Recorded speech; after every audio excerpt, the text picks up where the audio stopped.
"He loves it," Van shouted, triumphantly showing Reba the signed contract. "He said he can't hear a thing," but as they stood in the vibrating living room of the Jablonski house, the competitive fire died down. Van looked at Reba, and Reba looked at the boy she had raised. "I'm scared, Van," Reba admitted, the words coming out before she could stop them. "Scared of what, Mrs. H? I thought I had to carry your weight when I hired you. But I started relying on you, and it scares me to lose you." Van softened. "You taught me everything I know, Mrs. H. I'm only great because you're the best." They decided to split the list. They would be competitors, yes, but they would always be family. Chapter 6. The Karma of Birthdays. While the real estate war was settling into a cold peace, Cheyenne was facing a moral reckoning. Her pregnancy had brought up memories of her own childhood, specifically how she had treated Kira. Reba had shown her a photo from Kira's 5th birthday, a photo of a smashed cake and a broken toy truck. "I did that?" Cheyenne asked, horrified. "I was a monster?" "You were an attention hog, honey," Reba said. "You smashed her truck because you didn't want her to have anything you didn't have." Determined to balance her karma before the new baby arrived, Cheyenne decided to throw Kira a do-over 5th birthday party. She invited the whole family, made a sugar-free bran cake, at Barbara Jean's insistence, and bought a big number 5 candle. "Surprise!" Cheyenne shouted as Kira walked into the living room. Kira stared at the decorations, the bran cake, and the happy 5th birthday banner. "You finally got your GED? Or is this just another way for you to be the center of attention?" "It's an apology!" Cheyenne cried. "I'm sorry I was a B to you for 15 years. I want my daughter to be just like you. Sort of." Kira looked at her sister.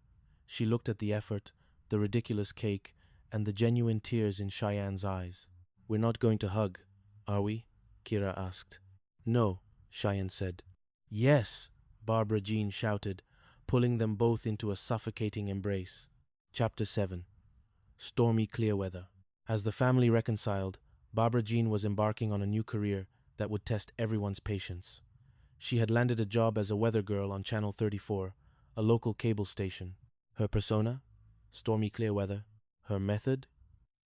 Predicting the rain based on a tingling sensation in her backside, a remnant, she claimed, of being struck by lightning in 1982 because of her bedazzled jeans. "This is going to be so good," Barbara Jean squealed, showing the family her audition tape, which involved her dumping a bucket of water on herself and shouting, "It's smoking hot." Brock was mortified. "Barbara Jean, nobody is going to take you seriously." "Why are you so threatened, Brock?" she asked, her eyes wide. "It's like ever since I lost the weight, you want to keep me bottled up. This is my dream." "Your dream is to be the super buttrometer of Houston?" "This just in," Barbara Jean shouted, ignoring him. "There's a cold front coming through, and it's going to linger." Reba watched them, a familiar sense of amusement and exhaustion washing over her. Her ex-husband was married to a weather girl who used her glutes as a barometer. Her son-in-law was her professional rival. Her daughter was a reformed B-word, and her youngest son had briefly been a wheelchair basketball star. She looked at her family, gathered in the living room, bickering and laughing and surviving. She picked up her glass of iced tea and stepped out onto the porch. The Texas sun was setting, painting the sky in shades of bruised purple and fiery orange. "I'm a survivor," she whispered to the wind. And for the first time in a long time, Reba Hart knew that even if the sailing wasn't smooth, she was more than capable of steering the ship. Chapter 8. The Velvet Prison of Norris Realty. Van Montgomery had never imagined that moving up would feel so much like moving into a hospital. The office at Norris Realty was a masterpiece of chrome, glass, and silent carpets. There were no children's drawings on the fridge, no smell of burnt toast, and certainly no Reba Hart shouting about idiots from the next room. Steve Norris, a man whose teeth were so white they seemed to glow in the dark, greeted Van with a handshake that felt like it had been practiced in a mirror. "Welcome to the big leagues, kid," Steve said, handing Van a key fob.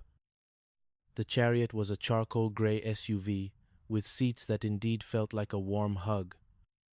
He drove around Houston, adjusting the lumbar support and occasionally talking to the voice-activated navigation system just because he could.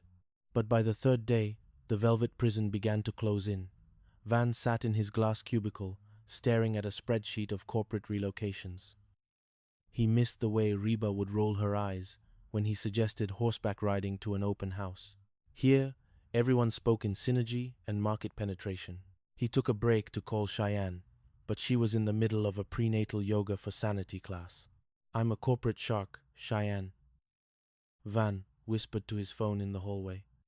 "But I feel more like a goldfish in a very expensive, very sterile tank." Back in the Reba Hart Realty world, which currently consisted of Reba's kitchen table and a slightly temperamental fax machine, the silence was deafening. Reba sat alone, trying to organize the half list they had agreed upon. Every time the door creaked, she expected to see a giant in a too-small basketball uniform. Instead, it was just the wind or a stray cat.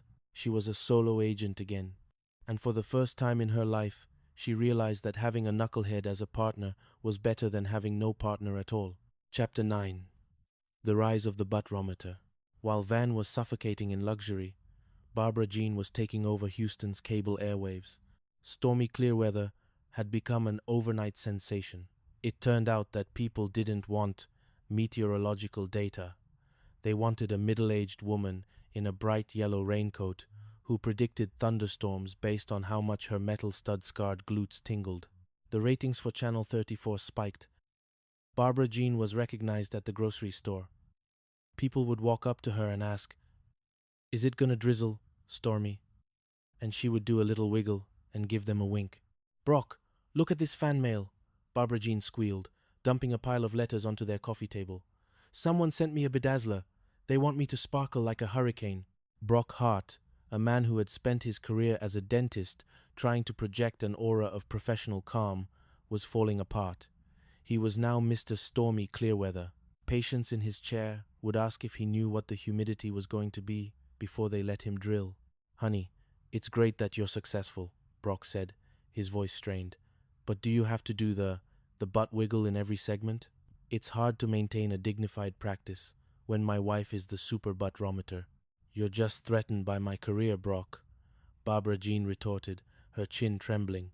"You want me back in the kitchen, making bran cakes. But Stormy is meant to soar." The tension in the Brock-Barbara Jean household was reaching a boiling point, and as always, the overflow spilled into Reba's life. Barbara Jean showed up on Reba's porch at midnight, wearing her Stormy Clearweather raincoat and carrying a suitcase. "Reba, he doesn't understand my art," she wailed. Reba looked at the woman who was her best friend and her greatest headache. "Barbara Jean, it's weather. It's not Swan Lake. It's a performance, Reba, and my butt is the star." Reba sighed and opened the door. "Fine, but if you start tingling in my guest room, I'm calling a priest." Chapter 10. The High-Stakes Duel. The truce between Reba and Van was finally tested when the Miller Estate went on the market. The Miller Estate was the holy grail of Houston residential real estate, a sprawling colonial on 5 acres, with a commission that could pay for a year of college. Both Reba and Norris Realty were invited to pitch for the listing. Reba arrived at the Miller mansion in her trusty station wagon, her briefcase full of handwritten notes and neighborhood history. She was ready. She was the veteran. And then the charcoal gray SUV pulled up. Van stepped out, wearing a suit that actually fit him, followed by Steve Norris. They had a digital presentation, a drone video of the property, and a marketing plan that involved a 3-page spread in Luxury Homes Monthly. "Mrs. H," Van said, looking genuinely pained as they met in the driveway. "I didn't know you were pitching this one." "Neither did I, Van," Reba said, her voice steady but her heart sinking. "But may the best corporate shark win." Inside the Grand Library, the duel began. Steve Norris spoke of global reach and wealth tech integration. Reba spoke of the Miller's children growing up in that house, of the secret to getting the fireplace to draw properly, and of her 30 years of knowing every stone in that zip code. Van sat quietly, watching Reba.